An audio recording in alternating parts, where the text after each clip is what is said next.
It's been almost 4 years since the beginning of COVID when people really started throwing around the words real estate crash. But the crash still hasn't happened. If you're like me and like most Americans, you're wondering why hasn't it happened and when on earth will it? In today's video, I'm going to show you the real reasons why the real estate market hasn't crashed yet. And once you see why the collapse hasn't happened, you'll realize that we're not done with the roller coaster yet. The things that are currently impacting the real estate market are going to be around for at least 5 more years, if not longer. Let's start with the biggest news and the biggest impact in the housing market, and that is baby boomers. We thought that COVID and the lockdowns and people wanting bigger yards was the impetus for the 2020 housing frenzy, but it wasn't the only thing happening. Between 2020 and 2030, the last group of baby boomers is reaching the retirement age of 65. The number of older adults in the US are expected to increase by 18 million people. There are 10,000 people that reach retirement age every single day. By 2030, 1 in 5 Americans will be 65 years old and over, and this is so important for the housing market. This is why. In a nationwide survey, 40% of retirees say that they plan to relocate when they retire, and if 18 million people are reaching retirement by 2030 and 40% of them are relocating, that's 7.2 million people who are going to be moving. And since 69% of boomers own their home, that means about 5 million baby boomers will be buying and selling homes. Hold on to that number because it'll make more sense in a few minutes when we talk about housing supply data. So that's one reason the market hasn't collapsed yet, because baby boomers are still buying and selling. Generally, they don't care as much about rates because they own their homes and are able to pay cash. It's great to buy when rates are high and there are fewer buyers competing for homes. Baby boomers are less concerned about home prices decreasing for them because for most of them, this is going to be the last home that they buy. And obviously, they're not worried about being forced to sell due to a job loss. This is a fantastic market for baby boomers, and there are a lot of them out there taking advantage of it. Number 2, the second reason the market isn't collapsing is because while baby boomers are selling, younger people are not. And because younger people aren't selling, the inventory levels just aren't increasing enough for prices to go down. These numbers are going to blow your mind. Anyone who bought their home before 2022 is very likely to have a mortgage payment with an interest rate below 3%. Most of them either bought while rates were in the 2% range or refinanced when they got that low, but this is why this is important. And give me a minute to throw out a whole bunch of numbers which are totally going to blow your mind, but I promise I'll tie it all up in a neat little bow in just a minute. In 2021, the median home price was $346,000, the median home size was 2,200 square feet, and the average mortgage rate was 2.65%. So if someone bought a median priced home in my area, Raleigh, North Carolina, they would have gotten that 2,200 square feet for about $1,700 a month, or a lot less if they bought earlier. If they bought in 2018 and then refinanced in 2021, their payment was probably $1,100, like right now. Now in 2023, that median priced home is going to cost around $436,000. Imagine that they want to move up to a larger home. These people need an extra bedroom, a home office space. They want around 3,000 square feet instead of 2,200 that they currently have. In 2023, the price per square foot is $225, so that move up home is going to cost them $675,000. And with interest rates at 7% and even putting 20% down, they're going to be paying $4,040 a month for that home. And that is a huge jump in monthly payment. That's more than double their current payment, almost 4 times if they've owned the home for 5 years. Some people are just staying put, especially if they can't or don't want to relocate. One of the reasons I'm still seeing a lot of people relocating is because of this locked-in rate phenomenon, which means it makes sense to move to a new state if you're moving to a lower cost of living or a lower tax state or a lower home insurance state. We've had several people from Florida recently tell me that their insurance is going up really high right now, pushing them to move, for example. One thing people are doing instead of selling is renting their home as an investment property, but this still keeps the property from being on the open market as a sale. If you can get $2,700 in rent for your home, which is what you can get in Raleigh, North Carolina for a 2,200 square foot home, even if you buy something, that extra $1,000 a month offsets your new mortgage payment, making it a little bit easier to move up. There are other numbers in there that we could play with, but I'm not going to go through every scenario. For the purposes of this video, people choosing not to sell their homes is continuing to keep a strain on the housing inventory, preventing a housing collapse. The third reason the housing market hasn't collapsed yet is that the recession hasn't actually happened.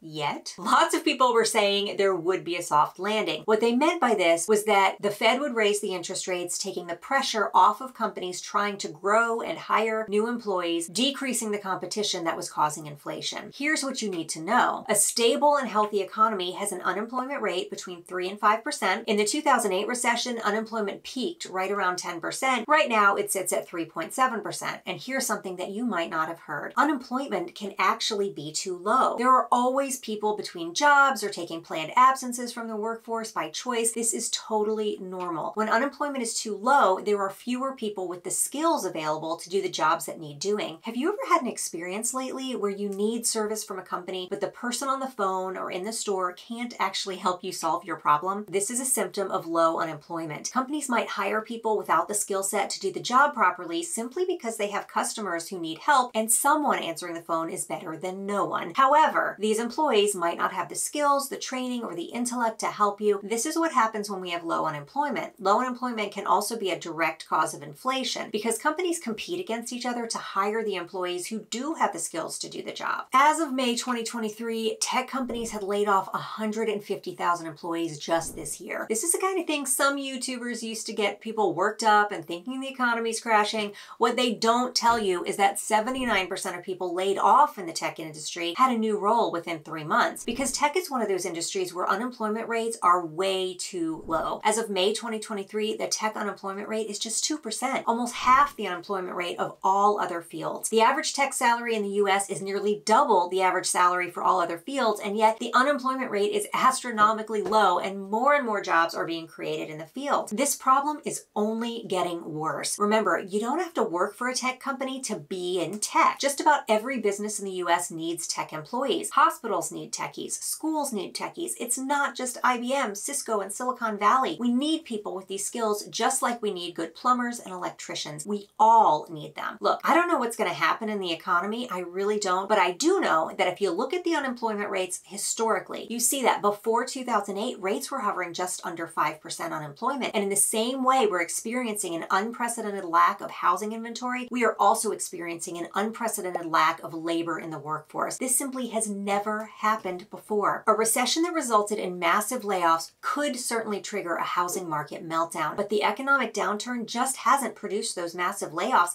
and nobody really understands this market resiliency. It seems to me that rather than massive layoffs, the interest rate hike has limited company growth. So rather than companies expanding and needing more employees, competing with other businesses, causing more inflation, companies have stopped expanding, and in the relatively few instances that they have contracted, smaller companies who really needed employees were able to absorb the job losses by hiring those who were cut. Could we see a real recession? Sure, but it hasn't happened yet, and that has kept the housing market competitive. This is where people usually comment telling me that job layoffs are coming. Please do post those comments, but make sure that you tell me why you think there will be layoffs. I'm always open to changing my mind, but I haven't seen any proof of this yet in what I've been reading, but your comments always give me great ideas for new videos, so I appreciate it. The fourth reason the real estate market is not collapsing is because of the reason that some people aren't buying. Some people have definitely been priced out of the market, that's for sure, but there's a whole other group of people who can buy, but they're afraid to, and these buyers are just waiting to jump into the market. Is this the lowest time? Is this the lowest time? Whenever we have interest rates with a good week, or when we have a quiet news week with no crazy wars starting, that's when people jump back into the market. For the last couple of years, I've been using the analogy of a speedboat in the ocean as a visual of the housing market, and I think it's a really good analogy. Have you ever been in a speedboat in the ocean? It's super bouncy and you smash up and down against the waves as you ride along, but it's in kind of a rhythmic way. That's what the market's doing right now. Up and down, up and down, up and down, and the result of this is that anytime there's a little dip and people think it's a good moment to buy, they jump back in. This pent-up demand is just not letting the market collapse. Some YouTubers just aren't convinced that the demand for housing is big enough to offset the negative economic factors like inflation and the high price of homes. So let's look a little deeper at the demand for housing and the lack of new construction. And now we come to reason number 5 that the housing market isn't crashing, which is new construction, or the lack of it. Over a 10-year period ending in 2022, 15.6 million households were formed, and during the same time period, 11.9 million new homes were completed. There was a 3.7 million home gap in the number of homes we needed for new households formed in the last 10 years. So we have a housing deficit for what we haven't built for the past. That's one problem. Proof of this deficit is in the vacancy rates that have plummeted from 2% 2% in 2012 to 0.8% at the end of 2022. These are vacancy rates so low that we've never seen them before. No matter what crazy YouTuber tells you that there are masses of homes sitting empty, there is no glut of homes sitting empty waiting to be occupied. It's simply not true. So we're behind 5 million homes from the last 10 years, plus there's a need for 5 million new homes to be built for baby boomers who are relocating to new locations. Now, some of these baby boomers will surely move to places where another boomer is vacating their house and relocating, so it'll be kind of a trade for trade. But the general trend is to move from the north and from higher cost of living areas to the south, so the housing shortage will be felt much more distinctively over the next 10 years in the south. We've got a huge demand for new construction homes here. But this is all small potatoes compared to the housing needs of millennials. They are one of the biggest reasons for new construction homes not being built from 2012 through 2022. A survey of millennials in 2017 showed that nearly half of them preferred to rent cheaply and spend their money on travel rather than saving for a home. And so the demand on builders was for more multifamily, which is preferred by renters, which is what they built. But now millennials are the largest generation at 72 million strong, and they're starting to buy, creating a huge demand for single family homes. 33% of millennials are currently saving to buy a home. That's about 24 million people. And just to put that into perspective, over the last 10 years or so, we sold about 5 million homes per year nationally. So if we combine the 24 million millennials and the 5 million boomers who need homes to be built that currently don't exist, that means we need 740,000 new homes to be built per year, not including Gen X, because nobody ever cares about them and we don't need houses for anything. But there's another piece of the housing market inventory. Investors that have jumped back into the housing market in May 2023, buying up these single family homes. But I think that's a whole different video. Subscribe if you don't want to miss the real story about real estate. But if you liked this video, you might also like this one about North Carolina housing markets that are getting ready to crash or not.